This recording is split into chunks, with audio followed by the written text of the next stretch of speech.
Sveicināti Latvijas digitālā akceleratora webinārā, ikmēneša webinārā. Šādi webināri mums notiek katru mēnesi un prieks jūs visus šeit redzēt. Mani sauc Roberts Gaižutis un mums šis ir 27. webinārs pēc kārtas un prieks jūs visus šeit redzēt. Šīs dienas tēma mums ir digitālā drošība biznesā. Pieskarsimies šai tēmai no dažādiem rakursiem, gan no vispārējās izpratnes par to, kāds tad ir šī drošības nozīme un nepieciešamība īpaši šajās vasaras laikā un atvaļinājuma laikā, gan paskatīsimies padziļināti, kas ir kiberdrošība un kiberdrošības nepieciešamība un, protams, arī kādi ir tie galvenie, teiksim, saistībā ar kiberdrošību sajūtas vai teiksim, saistībā ar kiberdrošību, kāda ir tā galvenā tēma, par kuru noteikti vajadzētu turēt roku uz pulsu un lai viss ar tajā saistībā izdodās. Un, protams, pieskarsimies padziļināt arī kiberdrošībai un iegultām sistēmām. Tas jau vairāk tāds tehnoloģiskāks skatījums. Līdz ar to tas ir, tad būtībā padziļināts saistībā ar kiberdrošību. Jā, un tālāk apstīsimies, kāds tad ir iespējas mums ar 100% atbalsta intensitāti saņemt apmācību, iespējas un būs iespējams noteikti jautājums un atbildes, bet tos droši jūs varat uzdot arī lektoriem pēc konkrētās prezentācijas. Kā jau es minēju, man sauc Roberts Gaižutis un sākotnēji jums nedaudz divas minūtītes man ir, es jums ieskicēšu, kas ir Eiropas digitālais inovāciju centrs un kāda būtība tam ir kopējā šajā te visā mūsu gan prezentācijā, gan kopēja Latvijas skatu punktu. Tātad Eiropas digitālā inovācija centra Latvijā ir divi. Viens ir Latvijas IT klasteris un viens ir Latvijas digitālais akcelerators. Un galvenais uzdevums, protams, ir veicināt uzņēmumu konkurētspēju, kā arī veicināt iespēju uzņēmumiem piekļūt pie dažādām tehnoloģijām un nodrošināt tehniskās zināšanas. Tās pakalpojumi, ko sniedz Latvijas digitālās akcelerators un Eiropas digitālās inovāciju centra ietvaros, ir trīs galvenie. Pirmais noteikti ir, lai izprastu šo te digitalizācijas nepieciešamību, tāpēc šīs ir gan digitālās transformācijas, gan konsultācijas, gan stratēģiju izstrādes, gan arī mentoringi, kā arī eksperimentēšana, testēšana, kas sniedz papildus finansējumu, lai jūs varētu izstrādāt savus risinājumus, jau līdz tādam prototipa stadijai. Protams, nākošā sadaļa ir šīs mācības. Mācības sadalās vairākās apakšsadaļās, teiksim, gan digitālajie prasmju kursi, gan digitālās transformācijas kursi, gan ievad kursi inovācijās. Protams, ir arī iespēja saņemt šīs prakšu iespējas, kad uzņēmums var doties praksē pie cita uzņēmuma vai arī uzņēmums praksē pie zinātniskajām pētnieciskām institūcijām. Un kā trešais lielais virziens ir finansējuma piesaiste, kur ir iespējams gan izprast to, kāda tad finansējuma kopumā ir pieejami, kādi finansējumi, kā jūs pie tiem var tikt, kā var sagatavot projekts, arī palīdzam projekts uzrakstīt, biznesa plāns uzrakstīt, un tas ir tāds būtisks finanšu atbalsts, lai jūs varat izstrādāt savus jaunos projektus. Kas var saņemt atbalstu? Jebkurš uzņēmums, jebkura publiska persona, biedrība vai nodibinājums ir zinātniskā institūcija. Protams, galvenais ir tas, ka nav nodokļu parādi un nav nekādas sodāmības un tā tālāk. Ja, tad būtībā saņemt var ik viens un noteikti to aicina arī izmantot ik vienam uzņēmējam. Partneru loks ir ļoti plašs. Ja, tad tie pārstāv gan publisko sektoru, gan izglītības un pētniecības sektoru, gan arī biznesa un atbalsta organizācijas. Tāpēc šis ir ļoti veiksmīgs, man liekas, tāds risinājums, kur jūs varat nonākt pie kādu no šiem gan partneriem, gan saņemt atbalstu no tiem un nonākt pie laba risinājuma savā projektā. Liels paldies, tas bija no manas puses. Viss iekļāvos arī savā laikā, un kā nākošo lektoru aicināšu Aleksandru Ļubinski, kas ir CS digitālā centra vadītāja vietnieks un biedrības Nova Future valdes priekšsēdētājs ar prezentāciju vai informāciju par noderīgiem padomiem digitālajā drošībā. Aleksandrs, visiem, jā, prieks būt klāt un prieks uzrunāt daudz uzņēmējus, daudz speciālistus, kas par šo interesējās un domā. Kolosāli. Tā, saliekam prezentāciju, bišķiņi kaut kas, ko parādīt, pāris slaidi daudz nav, lai jūs pārāk nenogurdinātu, bet vienlaicīgi kaut kādu atskaites punktu jau vajag. Tā. Kā jau minēju, un kā arī Roberts pieteica, pāris noderīgi padomi, vasaras laiks, daudz apkārt atvaļinājumu, un smiltis, un jūra, un viss kaut kas foršs, un tas ir jāizmanto, un tas ir svarīgi, bet vienlaicīgi arī paturam prātā, ka kaut kāda drošība, un kaut kādi aspekti ir tie, kas nāk līdz ar šo mums arī klāt vēl. Un tādā pirmā, varbūt svarīgā tēma, kas tur varētu būt, un ko jāņem vērā, ir, ka šajā laikā, kad mēs atrodamies dažādos ceļojumos, dažādās vietās, mums ir jāpatur prātā svarīgā lieta, kā publiskie Wi-Fi tīkli nes zināmus riskus. Un kas tad ir galvenais risks, kāpēc tas tā ir? Pie kam interesanti, ka te mēs varam skatīties uz publiskajiem tīkliem divējādā skatījumā.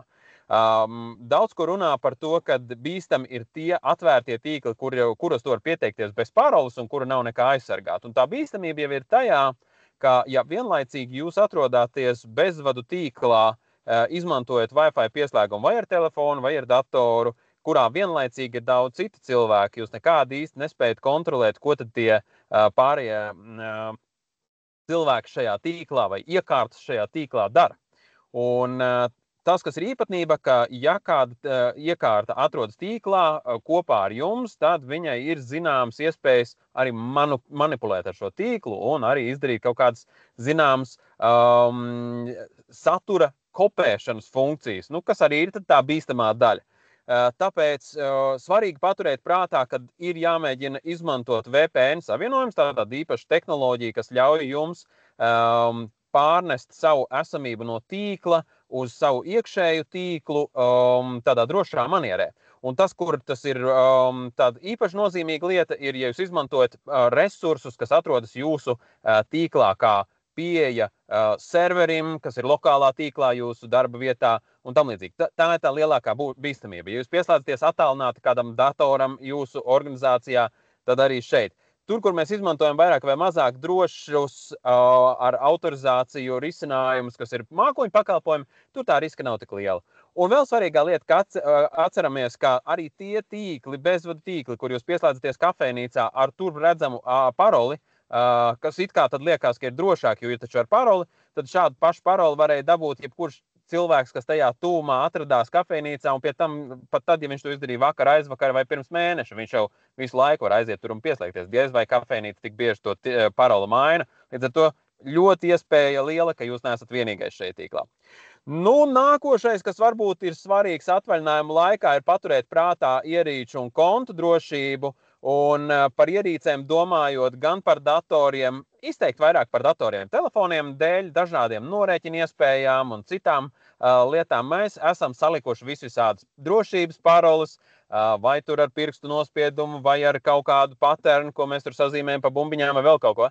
Tā kā tur tas daudz maz strādā, ar datoriem mēs mazliet savādāk, mēs vienmēr kaut kā mazliet aizmirstam, ka ja dators jums ieslēdās un uzreiz nonāk darba vidē, kurā jūs varat spaidīt pogas un jau darboties, kā darba virsmā ar programmatūru, bet nevis tajā lietā, kur jums ir jāielogojās un jāieraksta kaut kāda parola, tad šī ir tāda atkal riskantā zona, kurā atkal ir bišķiņ jāuzmanās un jāsaprot, ka ja jums gribās paaugstināt drošību, tad tā parasti nav ērtība. Tas, kas automātiski kaut kur pierakstās, tas parasti ir salīdzinoši nedroši un jādomā, kā mēs to varam izdarīt. Tā kā bloķēšana īpaši datoriem, ko mēs arī novērojam pašvaldībā un akcentējam, ka pat ja mēs to neskatām kā atvaļinājumu kontekstu, bet vienkārši kā datoru, kurš mēdz kaut kur pastāvēt kādu minūti, divas vai ilgāk, viņam ir obligāti jābūt nobloķētam, tas nedrīkst palikt tāpat. Jāuzmanās no ziņkārīgiem cilvēkiem, tas ir mazliet varbūt aizdomīgi, un mēs jau esam cilvēki bieži vien, kas ļoti labi tic citiem, un tas tik tālu ir forši, bet diemžēl ļaunprātīgie cilvēki nav tādi pārāk uzkrītoši vienmēr, nav viņi melnā fonā, ar tumšām brillēm, tas īsti nebūs tas raksturojums. Neatstāt ierīces bez uzraudzības. Jā, atvaļinājuma laiks ir arī tas, kurā mēs kļūstam mazliet izklaidīgāk, mazliet vairāk pievēršamies atpūtai un dažādiem priekiem, un tad tās ierīces mēdz palikt, un šajā kontekstā atkal svarīgi, lai ja tā ierīce ir kaut kur palikusi, tad, lai viņu nevar atvērt un ar viņu sākt strādāt vai redzēt kaut kādus failus, kurus jūs pilnīgi noteikti negribētu, lai kāds redz. Un kā ceturtais šajā sadaļā es noteikti gribētu minēt, ka multifaktoru autorizācija, tātad 2 faktori, mēs rakstam paroli un pēc tam mums parādās vēl kaut kāda vajadzība ar telefonu apstiprināt kodu vai ieraudzīt kodu kalkulātoru, kaut kādas kombinācijas un tam līdzīgi, kuras jāievada šajā mākoņu pakalpojumā, kuru parasti arī izmantojam. Tā kā šī multifaktoru autorizācija varētu būt pilnīgi noteikti obligāta vajadzība, ko jāievieš, iespējami daudz pakalpojumos, ja jūs gribat paaugstināt šo te drošību. Vasara patvaļinājuma laiks pilnīgi noteikti ir arī posms, kurā diezgan daudz dažādi krāpnieki izmanto mūsu tādu varbūt atslābušo uzmanību, ja es to tā varētu saukt. Un kā 3 galvenie virzieni, kuros tas ļoti bieži notiek, ir kā šīs dažādas piedāvājuma vēstules e-pastos, kurās mēs varam iegūt kā ļoti labas piedāvājumus, lēta cena, dodies ceļojumā un tūlīt un tagad, un tajā ieslēptas pieteikšanās uz kaut kādu saiti. Atcerieties, tikko jūs redzat saiti kādā e-pastā, nav tā, ka jūs viņu nevarat vērt vaļā, bet izdarāt labu darbiņu. Uzbraucat ar pelīti uz saites virsū, nenospiežat, bet tikai uzbraucat virsū un paskatieties, visbiežāk kreisās puses apakšējā maliņā programmatūra rādīs, uz kādu adresi tā saite ved. Jo tas, kas ir tekstiņā rakstīts, obligāti nav tas pats, uz kurien tas iet. Un tajā vietiņā vajag vienkārši ar tādu kritisko domāšanu un tādu objektīvu skatu pastīties, vai tā adrese internetā, uz kuru šī saite man aizdīs, izskatās kā tāda reāla saite, nav maķinīt bīstama, ja jūs redzat aizdomīgas galu saites, kas neatbilst tajā organizācijai, kas jums to piedāvājumu sūta, zināsiet, tas visticamāk nav ok. Ja tomēr ir šaubas un ar e-pastā ir arī kāds kontakttelefons, uzvanat pirms tam pārjautājiet. Nekas briesmīgs nenotiks pa telefonu, neviens nesit, līdz ar to pajautāt droši vien ir drošāk nekā nospiest uz e-pasta saites un tad secināt, ka priekšā kaut kas nesaprotams, tad jau jums prasa ievadīt paroli, lai samaksātu par šo ceļojumu, jums tas piedāvājums liekas lielisks, spiežat un pēkšņi jūsu bankas pieejas dati ir jau nokopēti, jo izrādās tā nemaz nav tās organizācijas mājaslapa. Uzmanieties no dažādiem ārkārtas pieprasījumiem no vadības, kas arī darbinieki ir saņēmuši tādus, tieši tāpēc šeit arī tādu minu, kā pēkšņi e-pastā pienāk kaut kāda obligāti, tagad tūlīt izdariet kaut ko, priekšnieks ir atvaļinājumā, ok, tiešām ir kaut kāda ārkārtas situācija. Atkal, vēl viens iemesls, ja kaut kas izskatās mazliet aizdomīgi, pārāk liela steiga, vajag apstāties, vajag piebremzēt, vajag pazvanīt un pajautāt. Ar telefonu tas strādā ļoti labi. Visbeidzot, viltus atvaļinājuma automātiskās atbildes. Mēs zinām, kad mēs to izmantojam un to vajag darīt, vajag uzlikt šīs te automātiskā atbildēšana, kā es šobrīd esmu ārpus zonas, es visticamāk atbildēšu uz e-pastiem neregulāri un kaut ko tādu, bet arī jūs tādus visticamāk varēsiet saņemt, ja jūs sūtat kādam piedāvājumu vai kādu jautājumu kādai citai sadarbības kompānijai.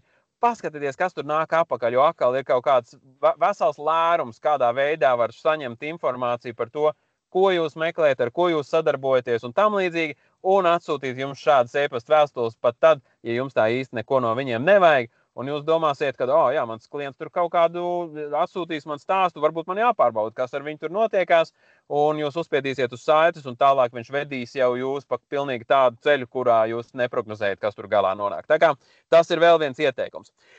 Un beidzamais, ko es gribu pieminēt, ir sociālo tīklu drošība atvaļinājumā laikā, kas arī mums patīk publicēt bildes, kā mums iet kaut kādā vienā, otrā, trešā ceļojumā vietā, skaisti skati un tam līdzīgi. Padomājam par to, kāds ir šis potenciālais drošības risks tādā ziņā, ka jūsu informācija, ka jūs esat tagad un tur, visticamāk kādam, kas jau ir uzmetis aci uz jums un nolūkojas iespēju jūs kaut kādā veidā apkrāpt, ļoti noderēs, ka jūs neesat uz vietas, ka jūs neesat mājās, ka jūs neesat darba vietā. Tāpēc pāris ieteikumi, kas varētu būt pirmkārt, noteikti pārbaudiet sociālos tīklos, kādai auditorijai jūs to publicējat. Tur bieži vien var izvēlēties, vai tas publicējās tikai draugiem, vai tas publicējās pilnīgi visiem publiskā tīklā, vai tas publicējās vēl šaurākā lokā kaut kādā. Tā kā Es ieteiktu izmantot iespējami šaurāko loku. Ja vien tas, protams, nav kaut kāda daļa no jūsu reklāmas, tad, ja tas tā ir, tad atkal jautājums, vai jums obligāti vajag rādīt, ka reālā laikā vai vietā jūs šobrīd atrodaties tur un tur. Tas varbūt kā arī ir tāds riska moments.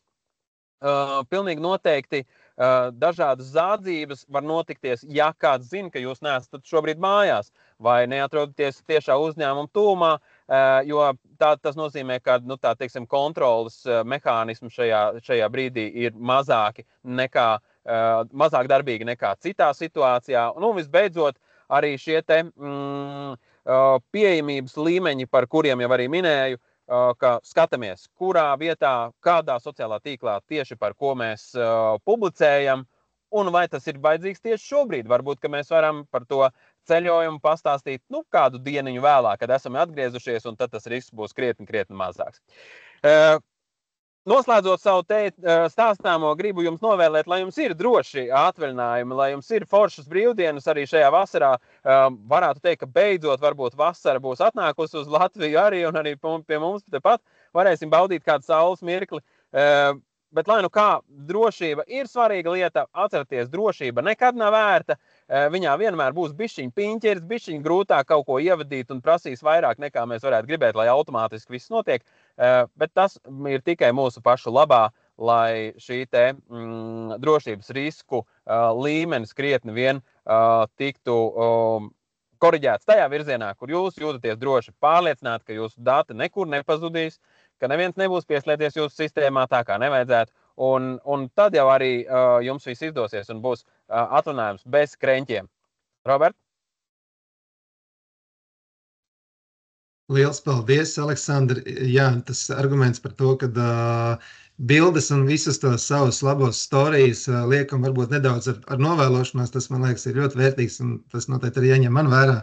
Paldies. Varbūt ir kādiem klātesošajiem jautājumiem Aleksandram, tad droši ceļam roku un uzdodam. Ja nē, tad Aleksandrs saprot, ka būs pieejams attālināti, ja noteikti jautājums nodošu, un tad jau pēc teiksim, webināra būs iespējas sniegt arī atbildes, ja tāda būs. Jā, pilnīgi noteikti. Ja pēkšņi uzrodās kāds jautājums, tad manā kontekstā pilnīgi noteikti viņus var uzdot arī pēc semināra, ja viņš pēc tam iešaujās kaut kad prātā. Jāmeklē rokā Cēsu digitālais centrs, un Aleksandrs tur pārāk daudz Aleksandru nav, tieši viens. Vai arī jāmeklē Novo Futūra, biedrība, kura nodarbojās ar dažādām konsultācijām un arī ar digitalizācijas procesu vērtēšanu un palīdzību uzņēmumiem. Tas ir tas, ar ko mēs nodarbojamies. Un Roberts stāstīja par šiem 2 Eiropas digitālajiem inovāciju centriem. Tad es kā reiz sadarbojos pārsvarā ar otru, kurā veidoja mācības tieši uzņēmējiem par to, ar ko sākt vispār digitalizāciju, kurā virzienā doties.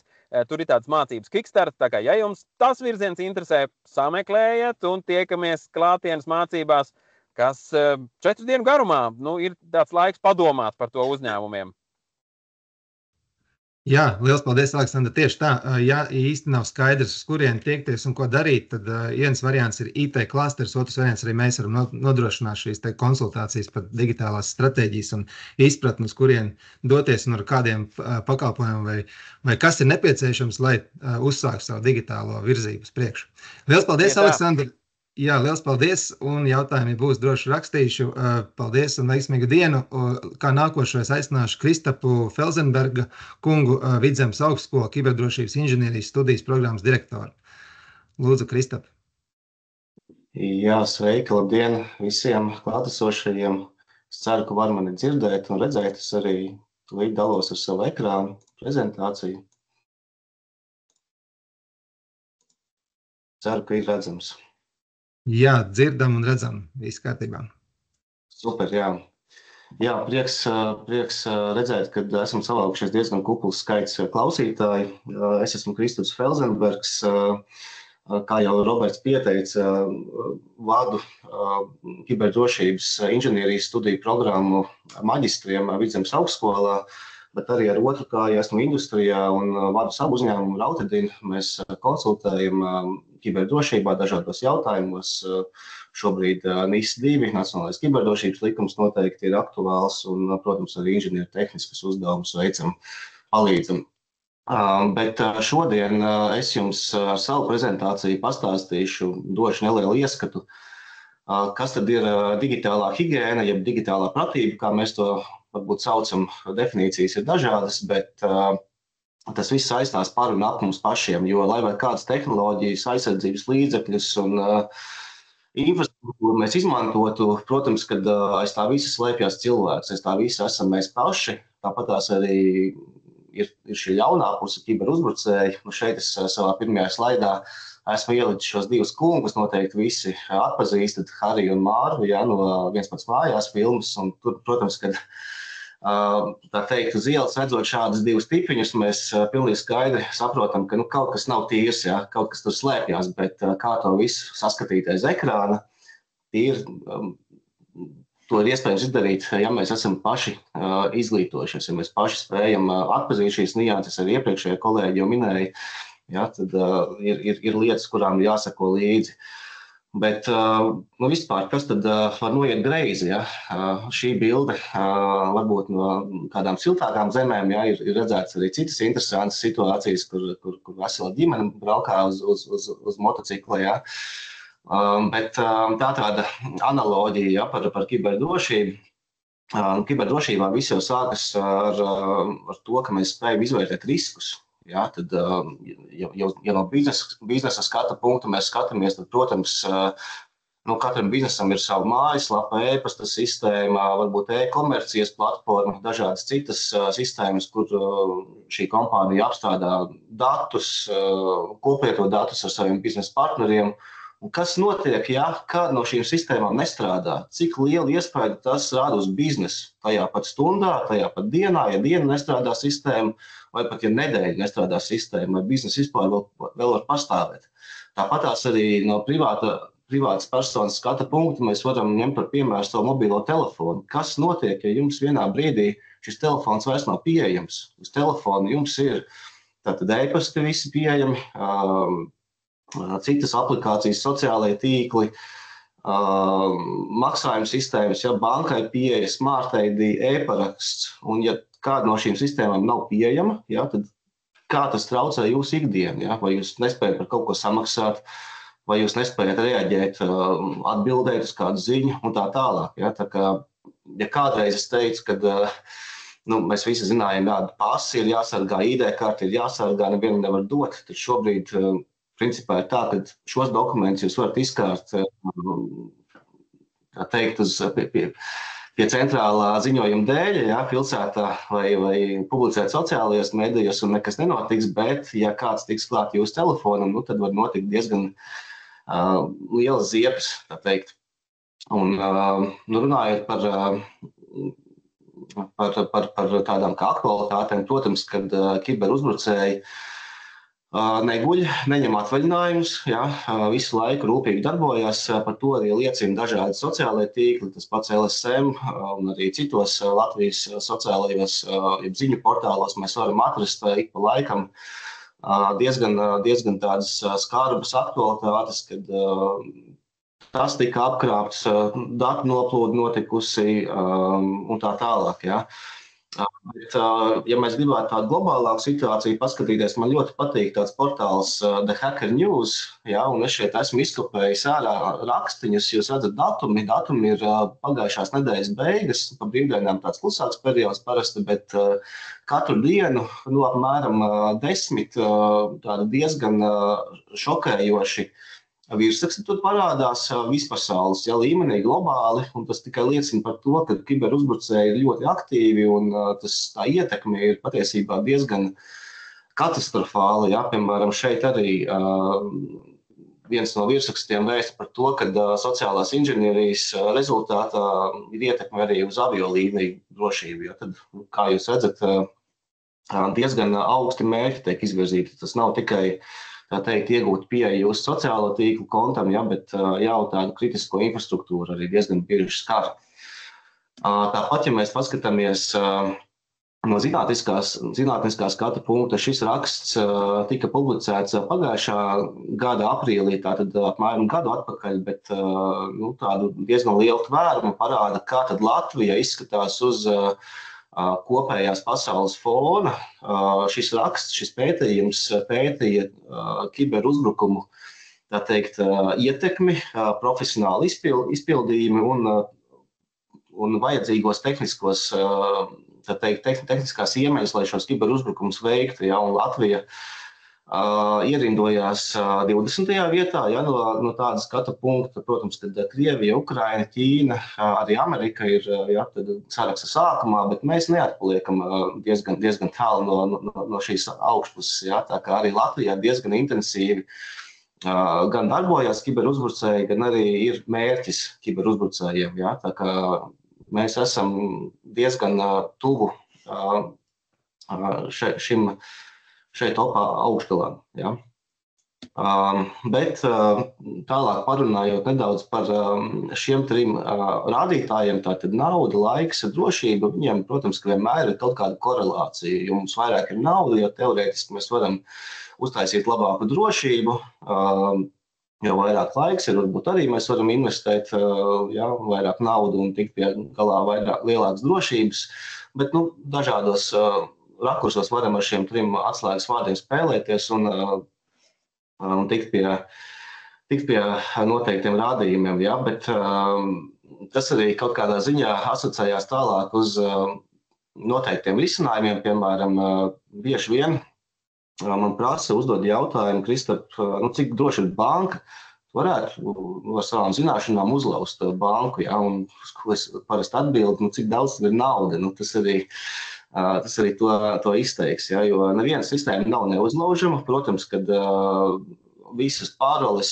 visam mēs varam tikt klāt, bet tas prasa nenormāli liels resursus, laiku, naudu un tā tālāk. Tā kā banku parasti neviens nelauž. Lauž cilvēku, kurš to banku izmanto. Ja. Tā kā tas ir tas atkal posms, kā uzbrucējs to skatās. Tāpatās ir ļoti būtiski, ja mēs gribam domāt par digitālo higiēnu, ļoti būtiski izprast, kā strādā tehnoloģijas. Un viena no tādām ļoti izplatītām tehnoloģijām, ko mēs ikdienā izmantojam, ir šis WhatsApp saziņas, tā teikt, rīks.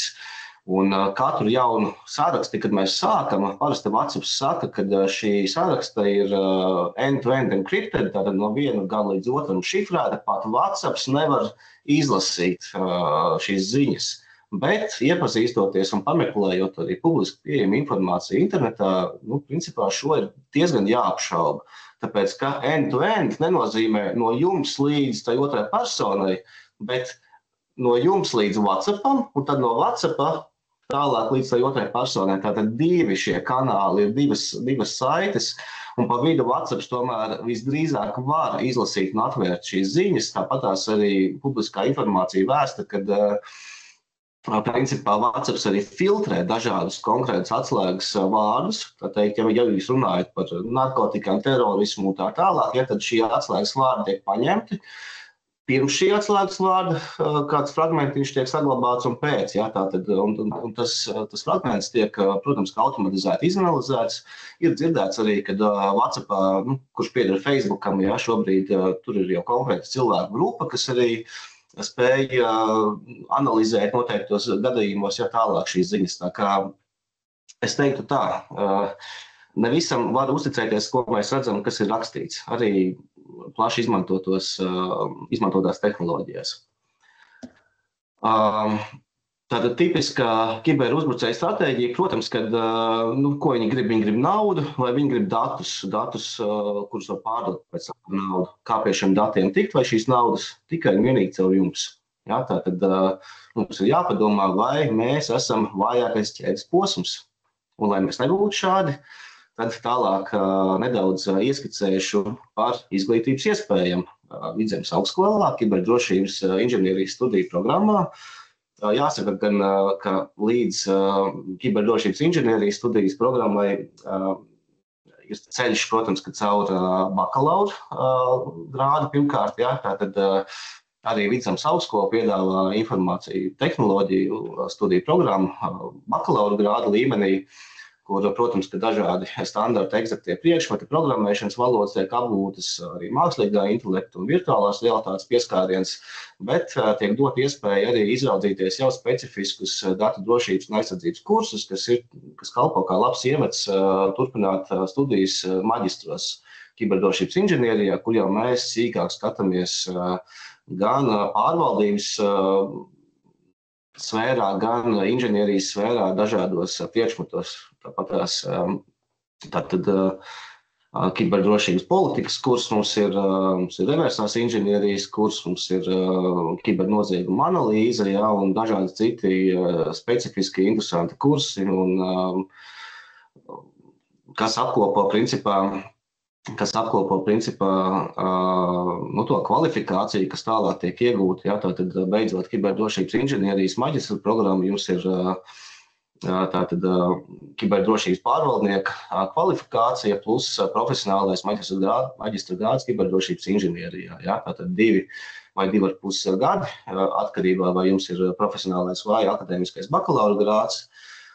Budžeta vietas ir pieejams, parasti arī visi izmanto šīs budžeta vietas un tiek budžetā. Pagājušajā gadā mēs pieņēmām 20 cilvēkus, uzņēmām maģistra programmā. Es domāju, ka šogad būs vēl jaudīgāk, tā kā noteikti ir vērts studēt, jo šie studenti arī, kas nāk pēc pieredzes, tad ir profesionāli cilvēki jau savā jomā un ir ļoti, ļoti interesants diskusijas. Tālūk, sadarbojamies arī ar dažādiem uzņēmumiem Latvijā, gan ar Zemesardzi, gan ar aizsardzības ministriju, lielie uzņēmumi TEK, LMT, arī no šiem uzņēmumiem mums ir lektori, tā kā ļoti zinoši lektori no industrijas pārsvarā, un tātad ļoti jaudīgs saturs līdz ar to arī mācību kursos. Tāpatās arī jāsaka un jāvērš uzmanība, ka mēs ļoti cenšamies dot studentiem reālu pieredzi ar reāliem praktiskiem piemēriem, un mēs pat vairāk ejam tādu offensive security piegājienu, dodam to redzi, to skatu, ieskatu dažādās lietās, uzbrucēju skatu punktu. Tāpatās arī kursos izmantojam specializētu aprīkojumu, gan dažādas tīkla kartes, gan arī 5G. Kiberdrošības poligonus mums plānojās šajā gadā, tātad arī šādās sakaru tehnoloģijās analizēt protokolus, drošību un to visu savīt kopā iesaistīt studiju programmā, protams, ka mērķis ir. Protams, vienmēr cenšamies mācāmies, reizēm arī nestandarta literatūru, bet tikai ar vienīgi ar mērķi dot iespēju studentiem izzināt arvien vairāk un būt soli priekšā kiberuzbrucējiem. Tā kā nāciet studēt un turpinām izglītot sevi. Paldies! Jā, liels paldies, Kristap. Noteikti es vēlos pieminēt to, ka arī Vidzemes augstskolas mācības pieejamas ar Latvijas digitālu akceleratoru, kiberdrošības pamati un arī citas. Tāpēc noteikti aicinu tās izmantot, jo mācības tiešām ir labas, interesantas un vērtīgas. Liels paldies, Kristap. Ja gadījumā būs jautājumi, tad arī noteikti ar jums, attiecīgi vai no ārpus šī webināra vai pēc webināra noslēgumā no auditorijas ceru, ka vai nu būs čatā vai nu es uzdošu jums caur mikrofonu. Jā, liels paldies, Kristap. Tā, kā nākošo lektoru aicināšu Krišjānu Nesenbergu kungu, Elektronikas un datorzinātņu institūts zinātniskās padomes biedrs un profesors, laikam, jā. Jā, Krišjān, tad jūs jau precīzēsiet. Lūdzu? Tā, sveicināt. Es saprotu, ka slaidus tur savā pusē virzīs. Jā, būtu labi, ja jūs padalīties. Tā, tad es pats padalos, ja? Jā.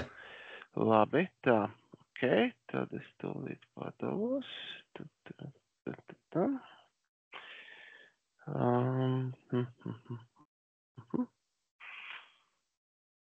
Tā.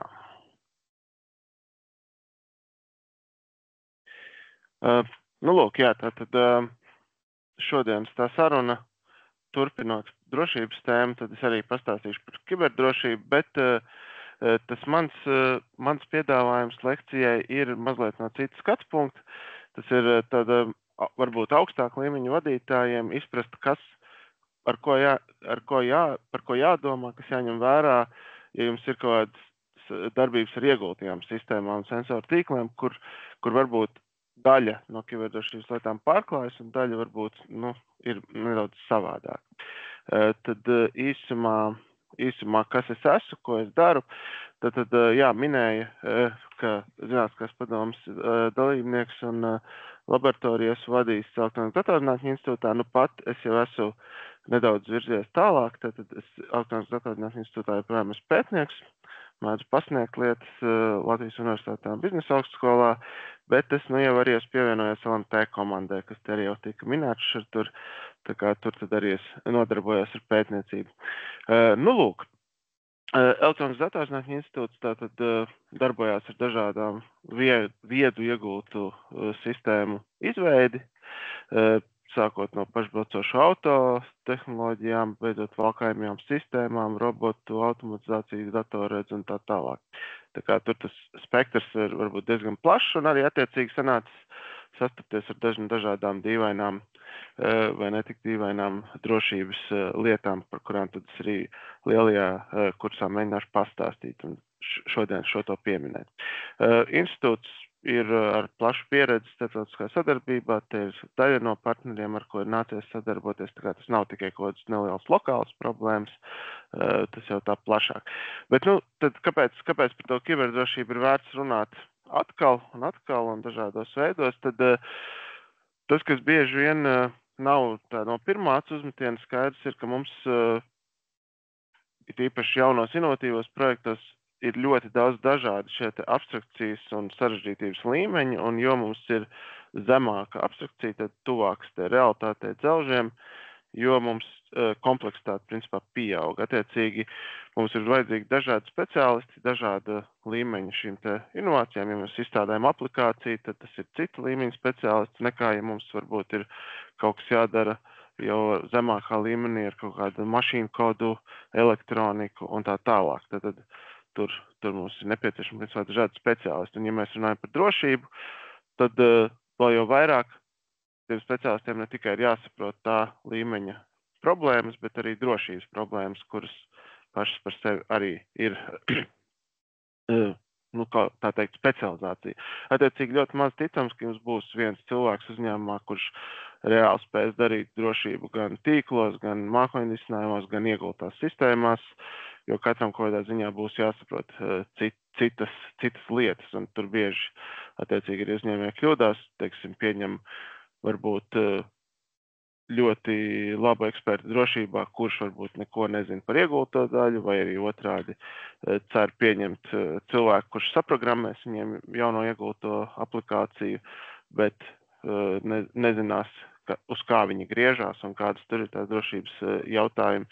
Attiecīgi tā ekspertīze savienot to visu kopā, iegultās sistēmas, un ja vēl jums ir parasti modernās sistēmās ir gan šī lietu interneta iekārta, gan kaut kādas edge vai malas skaitļošana, gan mākoņu skaitļošana, tad tas viss katra sadaļa nāk ar saviem izaicinājumiem arī drošībā.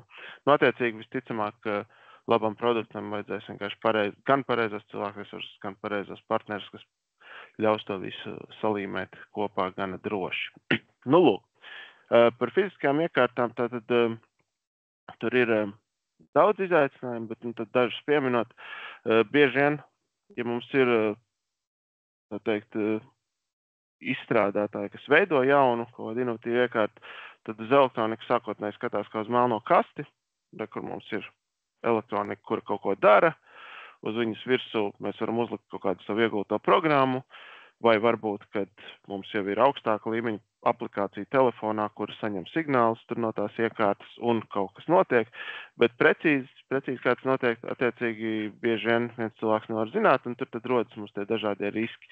Un riski var izrietēt, protams, no acīm redzamām kiberdrošības lietām, bet arī no tādām varbūt grūtāk paredzamām lietām, piemēram, jums varbūt pasūtat čipus konkrētus, marķētus, bet nav teikts, ka visiem tiem čipiem virsū griežas vienādi šī iegultās programmatūras vai firmware versija.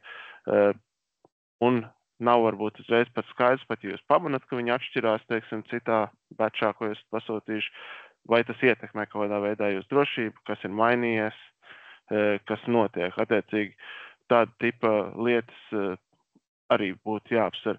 Cita interesantāka lieta ir, ka pat elektronikai pat identiskas iekārtas, it kā tad ražotas varbūt vienā metienā, arī var fiziski atšķirties, tad mums ir fizika nepielūdzama, mums ir dažādas vienkārši nobīdes, tur, nezinu, atomos, antenu precīzos garumos un tā tālāk, kas varētu ļaut atpazīt, kura konkrētā viena iekārta tā ir, tīri pēc viņas uzvedības. Teiksim, jums ir 5 Bluetooth pulksteņi, visi vienāds modelis, tur vienā reizē uzražoti, bet pēc kaut kādām fiziskām īpašībām, kā viņi raida šajā Bluetoothā, jau varētu konkrēti fingerprintot vai atpazīt, kurš ir kurš, un tad potenciāli varbūt izsekot lietotāju un tā tālāk, kas jau noved pie dažādiem riskiem krāpšanu un tā tālāk. Elektronikā ļoti bieži arī sastopās ar dažādām nedokumentētām iespējām. Tad šis iegultais kods, kas uz šīm iekārtām griežās, bieži vien ir izstrādāts tā, lai strādā uz limitētiem resursiem. Viņš nevar būt tik ļoti drošs pēc būtības, tāpēc, ka vienkārši nav skaitļošanas jaudas, attiecīgi nevar būt tik drošs kā uz pilnvērtīgu datoru. Un tur tad arī ir visādi jautājumi, kas tur notiek. Piemēram, kāds var pārprogrammēt ar citu versiju, pirms šis vispār nonāk pie jums un tā tālāk. Varbūt kaut kādas funkcionalitātes, kas ļauj ieslēgt, atslēgt kaut kādas daļas. Bieži vien čipu ražotāji ražo pēc būtības vienādu čipu, bet dažādās cenu kategorijās, kur daļa funkcionalitātes ir atslēgta, un tad ir speciāls veids, kā viņi pieslēdzās un kaut ko var ieslēgt, lai pārdot jums dārgāk, un otrādi atslēgt, lai pārdot lētāk, jo uzražot pašu čipu pēc būtības viņiem sanāk vienādas izmaksas gandrīz, vai viņš ir mazāks vai lielāks jaudas, bieži vien atkarībā no tā silikona izmēra un tam līdzīgi. Lūk, tad attiecīgi saprast, kas tam lācītam vēderā elektronikā sanāk bieži vien ļoti, ļoti dārgi, un tad jāsaprot, kā tos riskus menedžēt, jo jūs in-house veidosiet komandu, kas to visu spēs reverse engineerot un testēt. Tas, protams, būs ļoti, ļoti dārgi. Savukārt, ja jums ir vienkārši kaut kādi partneri, ko jūs pasūtat, tad jums pilnībā jāuzticās šiem partneriem, un tad tas atkal var būt dārgi, ja jūs nezināt, ko skatīties, izvēloties šos partnerus. Tā. Tad vēl es arī pieskaršos kursā tādai lietai, ko vispār darīt, lai veiksmīgi vai ar ko saskarās, lai veiksmīgi varētu uzražot kaut ko no elektronikas, kas bieži vien, kā jūs visi zināt, noteikti notiek Ķīnā. Pat, ja tas nenotiek Ķīnā, tad varbūt elektronikas daļa vai čipi ir ražojuši Ķīnā un tad tiek salodēti, teiksim, Latvijā vai Amerikā vai kur nu vēl. Tas arī mūsdienās tā ļoti aktuālā problēma, kad Amerika cenšas mēģināt ražot elektroniku paši, bet saskarās ar to, ka ļoti daudz vienkārši triviāli procesi nav iespējami pie viņiem, un tad nākas viņus outsourcēt, vai ka it kā tas ir ražots varbūt Kanādā, bet iekšā vienalga ir Ķīnā ražot elektroniku un tam līdzīgi, tad tas ir ļoti sarežģīts arī process, saprast, kā to darīt, un tad, ja jūs veidojat savu produktu, visticamāk jau tas sāktos tā, ka jūs varbūt izveidot kaut kādu savu elektronisko schēmu, saprast, kuras lietas jūs varat, kuras nevarat, kur ražot, bet to schēmu jūs fiziski pasūtīt varbūt tai pašā Ķīnā, bet kā pasargāts, piemēram, to programmatūru, ko jūs rakstat, kas ir tas jūsu IP, to tad jūs varbūt varat iešūt lokāli, kad šis produkts atnāk pie jums. Bet tur atkal ir izaicinājumi, ka jūs uzražojat, atsūtat uz Eiropu, tur ir muita, tad jūs varbūt ieprogrammējat, sūtat kaut kur uz citām valstīm, tur varbūt atkal ir muita, ja tīpaši salikšanas un programmēšanas process ir daudz soļu, tas arī ļoti izaicinošs jautājums, jūs tur varat vairākas reizes pārmaksāt par transportēšanu dažādām detaļām un pārprogrammēšanu un tā tālāk. Ir varianti, protams, kā to elektroniku pasargāt no reversās inženierēšanas, tad cilvēki ļoti bieži mēģina saprast, kas tur ir iekšā, vai pat tik daudz, kā slīpēt kārtiņas nost šiem čipiem un schēmām, lai saprast, kā viņas ir uzbūvētas. Tad ar to arī mēģina cilvēki cīnīties, dažādi ieliet epoksīdos un tā tālāk, bet tur arī, protams, ir plusi, mīnusi. Un kā jau visur, kur ir drošība saistīts, tad mēs uzbrucējus parasti varam aizkavēt, padarīt viņiem dārgāk un grūtāk to procesu, bet ne pavisam apturēt, kas tad arī pie iegūtās elektronikas ir spēkā joprojām. Mēdz interesants risinājums arī, ko mēs arī Elektronikas datorzinātņu institūtā esam darījuši, lai neatklātu šo precīzo zinātību, bet nevarētu mūsu produktu uzražot pēc tam otra fabrika vai otra līnija tie pašā fabrikā Ķīnā, ir elektroniku modificēt kaut kādā sev zināmā veidā. Piemēram, uzprojektējam, viņu kaut kādu pasūtam, viņi atnāk pie mums, un tad mēs varbūt kādu celiņu, saīsinam vai pārgriežam vai vēl kaut ko, kas tātad neļauj viens pret viens pārkopēt, un mums paliek kaut kāds know-how iekšēji, kurš nav ārēji zināms, kas vēl ir pēc tam kaut kāda pēcapstrāde, lai pasargātu to iekārtu no vienkārši nokopēšanas. Dažām sistēmām tas strādā, dažām atkal ir triviāli saprast, kas tas ir, un tad varbūt tas nestrādā. Un, protams, tad dažreiz ir jautājums, vai varbūt vispār neaizsargāt to elektroniku, varbūt viņu pat atvērt, open sourceot, jo tur arī ir sev plusi, ir daudz varbūt brīvprātīgie, kas varbūt testēs, papildinās. Mēs izvairīsimies no šīs tā saucamās drošības caur apslēptību vai through obscurity, bet, tātad šie te visi dažādie jautājumi tad arī ir kaut kas, ko mēs pilnībā kursā višķi vairāk aplūkosim. Un tad cita sadaļa, protams, arī iegūtās sistēmas un datu drošība. Tad mūsu iegūtās sistēmas bieži vien dzīvo kaut kur tuvu cilvēkiem, tad valkājums sistēmas dzīvoklī varbūt vai telpās mēs izvietojam dažādas sensors.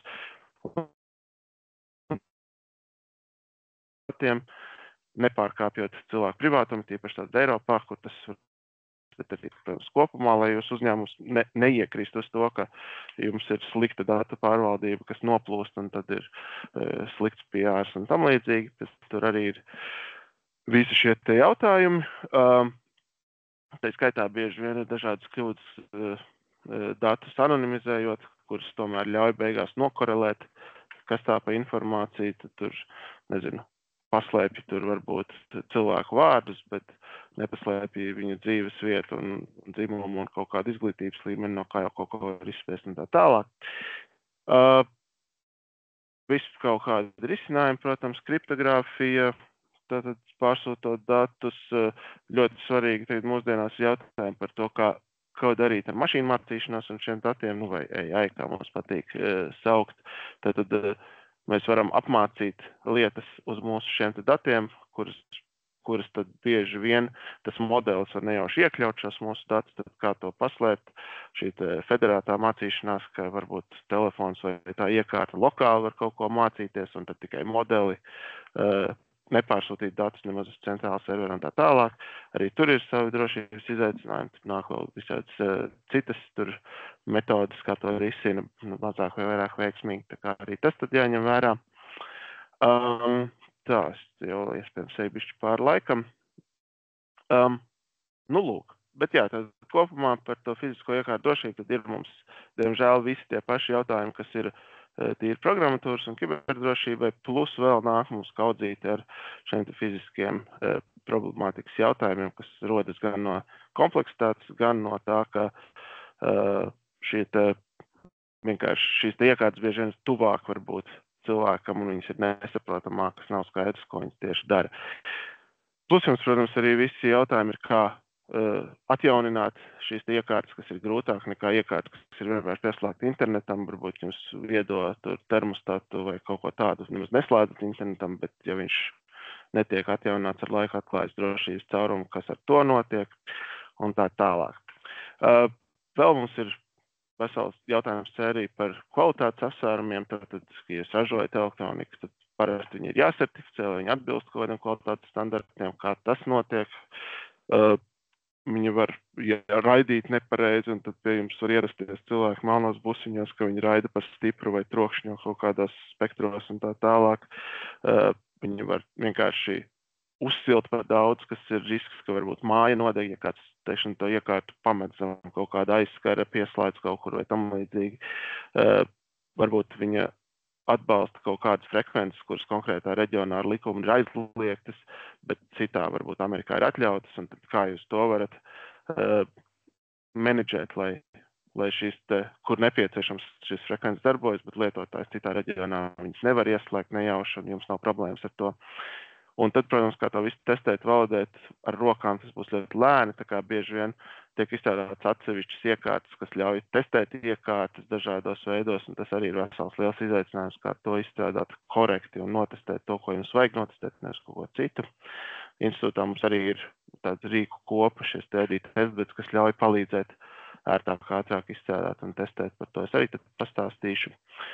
Un, protams, visi citi apsvērumi, tā skaitā kaut kādi par to, cik sarežģīti un ilgi iterēt ir, tad IT risinājumi jau ir ilgi un sarežģīti, un elektronika parasti ir vēl ilgāk un sarežģītāk, būs jums nāk klāt visu detaļu izvēle, kur viņas nāk supply chaini, varbūt jūs saprojektējat visu ar konkrētiem čipiem, un tad izrādās, ka šie čipi vairs nav pieejami, un tad tur cilvēki mēdz viņus lodēt ārā no citiem produktiem, lai tikai savu produktu varētu pārdot, un tādi visādi izaicinājumi, kā to saprast.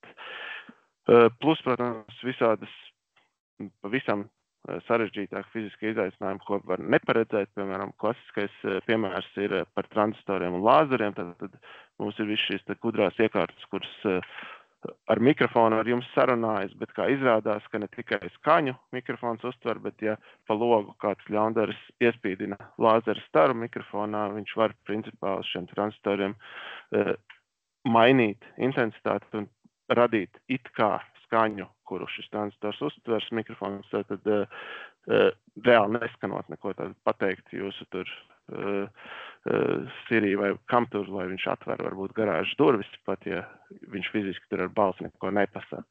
Tā kā šādi tipa pārsteigumi arī fiziskajā pasaulē mēdz būt, kur iekārta varbūt ir paredzēta, ka kaut ko dara vienā veidā, bet izrādās kaut kādi sānu kanāli, kas var notikt savādāk, kaut kādi protokoli varbūt ir implementēti vienā veidā, bet ja viņiem raida kaut kā specifiski starp vieninieku un nulli, tad pēkšņi kaut kas šajā fiziskajā iekārtā nobrūk, izlādējas, uzlādējas un arī izmainās visādas jautājumi par to, kas notiek, ka temperatūra vai bateriju līmenis iekārtē mainās, arī var mainīties uzvedība, lai gan tas it kā programmistiski ar IFZN nav paredzēts, jūs visu šo ceļu apskatījāt, bet fiziski vienkārši kaut kas izmainās un mainās šī iekārtas loģika. Tā visi jautājumi par to, kas ir tas saucamais tamper-proof, ka jūs iekārtu varbūt gribat iznīcināt, ja viņu var vaļā un tam līdzīgi. Tā kā jā, šis tad laikam ir īsais ieskats, noteikti jautājumi radās vairāk nekā es atbildēju, bet tāds laikam arī šai dienai mērķis. Tie, kas pieslēgsies īstajā kursā, varbūt dabūs vairāk atbildes, jā. Jā, liels paldies, Krišjān. Tiešām interesanti, vērtīgi un lika aizdomāties noteikti tām personām un uzņēmumiem, kas vēlās izstrādāt savus elektroniskos vai citus risinājumus. Šī drošība ir noteikti būtiska un noteikti šis kurs arī būs vērtīgs pie jums. Jā, liels paldies, Krišjān. Ja būs jautājumi, tad droši, ja ir jautājums, rakstam čatā. Ja ir, tad arī varam droši pacelt rociņu, bet es došos uz priekšu. Paldies, Krišjān. Tā, jā, par kopumā par mācībām Latvijas digitālā akceleratora programmas ietvaros visas mācības un atbalsti ar 100% atbalsta intensitāti, kā jau es jums arī čatā uzsvēru to, tad tuvākās mācības, kas mums ir plānotas, ir gan jūlijā ir mācības, šajā gadījumā te ir minēts 5, kuras no tām būs, domāju, ka būs arī nedaudz varbūt vairāk, bet šīs tās, kas šobrīd jau mums ir zināmas, augustā dotajā brīdī mums ir vienas identificētas, un es domāju, ka arī šajā augusta mēnesī būs vēl papildus kāds cits mācības klāt, tāpēc droši sakojam līdz informācijai mūsu mājaslapā vai droši rakstam arī uz info@digitalatvija.lv un mēs sniegsim papildus informāciju. Bet mācības notiek katru mēnesi, manuprāt, vidēji 5, 6 līdz 10 mācībām ir katru mēnesi, tāpēc droši piesakieties un saņemiet atbalstu šīm te digitalizācijas izpratnes veicināšanai. Kā pieteikties Latvijas digitāla akceleratorā, tad dosieties uz mājaslapu, ja jūs dodaties www.digitalatvija.lv un šeit labajā pusītē augšā būs podziņa pieteikties. Tad tā ir iespēja, kā var reģistrēt uzņēmumu Latvijas digitāla akceleratorā un saņemt ar 100% atbalsta intensitāti, jeb kādu veidu atbalstu. Kopumā esam Latvijā 6 kontaktpunkti, gan Liepājā, Ventspilī, Jelgavā, Rīgā, Valmierā, Reizeknē, bet noteikti arī izbraucam pa reģionu, ja kādam vajadzīgs ir kāds klātienes tikšanās vai online tikšanās, tās mēs nodrošinām pēc nepieciešamības, tāpēc droši sazinieties ar savu tuvāko kontaktpunktu vai piesakieties pakalpojumiem un arī ar jums sazināsies tuvākā kontaktpunkta atbildīgā persona. Jā, kopumā Eiropas Digitālais inovāciju centrs var pieteikties arī caur šo QR kodu, kā jau iepriekš minēju, arī www.digitalatvija.lv. Ja ir kādi papildus jautājumi, droši var sazināties ar manīm personīgi, mans kontaktāruns, mans e-pasts par visiem, par apmācību, nepieciešamību vai par kādu citu jautājumu, tad droši var rakstīt arī man. Tas no manas puses dotajā brīdī viss, un noteikti priecāšos par jautājumiem. Ja ir kāda rociņa, tad droši paceļam roku, un arī mums ir lektori vēl klātesoši. Krišjāns ir, manuprāt, un Kristaps ir klātesoši. Aleksandrs ir, manuprāt, vairāk šobrīd nav pieejams, bet noteikti Aleksandram šos jautājumus varam nodot. Tā, skatos čatā, jautājumi pagaidām vēl nav ienākuši. Ja nu gadījumā ir jautājumi, tad droši varat arī uzrakstīt uz mums uz www.digitalatvija.lv. Respektīvi šajā te adresē saņemsiet arī, tur būs arī e-pasts, uzrakstīsiet z-pastiņu info@digitalatvija.lv un sniegsim arī atbildes arī par šodienas webināru, ja ir kādi papildus jautājumi vai par mācībām, droši sazinieties.